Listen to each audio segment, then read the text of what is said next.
Pee in there in the night if you want to." I nodded in reply.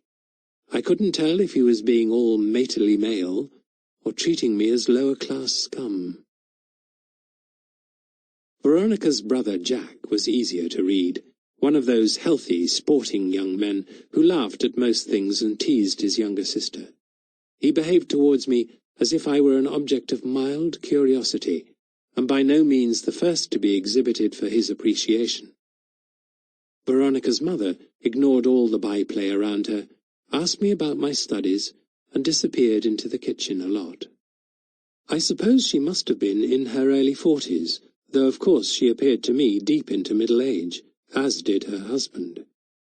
She didn't look much like Veronica, a broader face, hair tied off her high forehead with a ribbon, a bit more than average height. She had a somewhat artistic air, though precisely how this expressed itself. Colourful scarves, a distrait manner, the humming of opera arias, or all three, I couldn't at this distance testify. I was so ill at ease that I spent the entire weekend constipated. This is my principal factual memory. The rest consists of impressions and half-memories, which may therefore be self-serving. For example, how Veronica, despite having invited me down, seemed at first to withdraw into her family and join in their examination of me, though whether this was the cause or the consequence of my insecurity, I can't from here determine. Over supper, that Friday, there was some questioning of my social and intellectual credentials. I felt as if I were before a court of inquiry. Afterwards, we watched the TV news and awkwardly discussed world affairs until bedtime. Had we been in a novel, there might have been some sneaking between floors for a hot cuddle after the paterfamilias had locked up for the night. But we weren't. Veronica didn't even kiss me good night that first evening, or make some excuse about towels and seeing that I had everything I needed. Perhaps she feared her brother's mockery. So I undressed, washed, peed aggressively in the basin, got into my pyjamas and lay awake for a long time. When I came down for breakfast, only Mrs. Ford was around.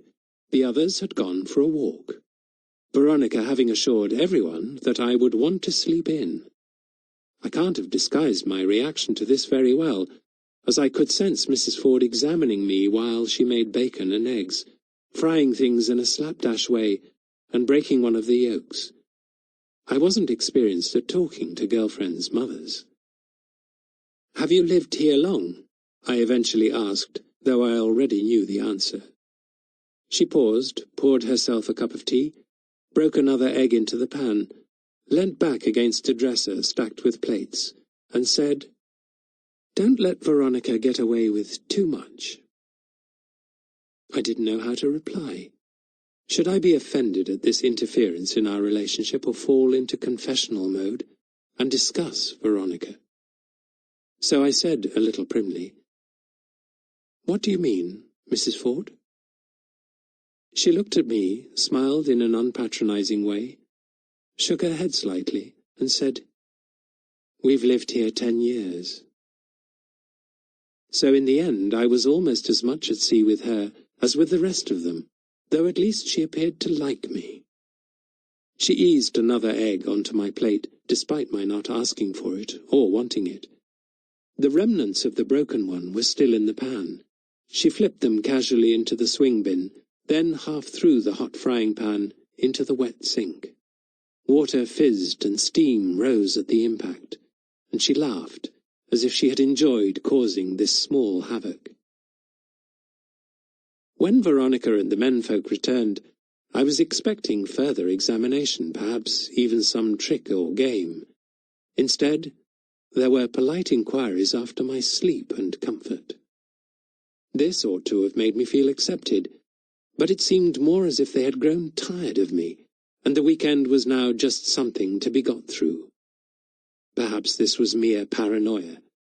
But on the plus side, Veronica became more openly affectionate. Over tea she was happy to put her hand on my arm and fiddle with my hair. At one point she turned to her brother and said, "He'll do, won't he?" Jack winked at me. I didn't wink back. Instead, part of me felt like stealing some towels or walking mud into the carpet.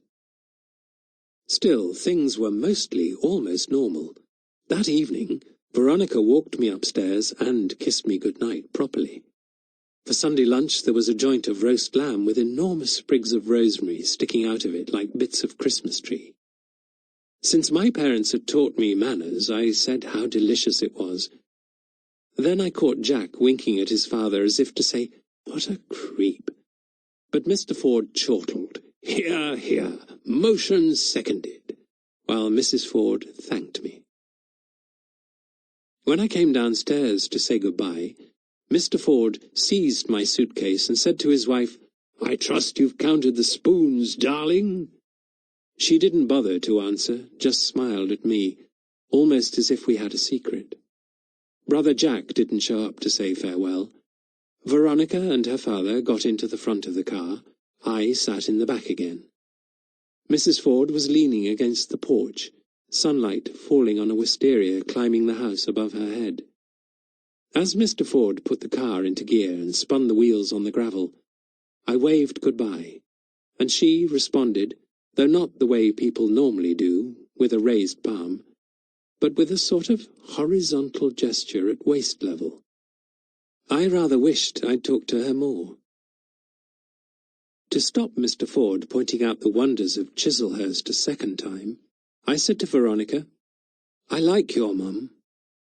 "Sounds like you've got a rival, Vron," said Mr. Ford with a theatrical intake of breath. "Come to think of it, sounds like I have too. Pistols at dawn, young fellow me lad."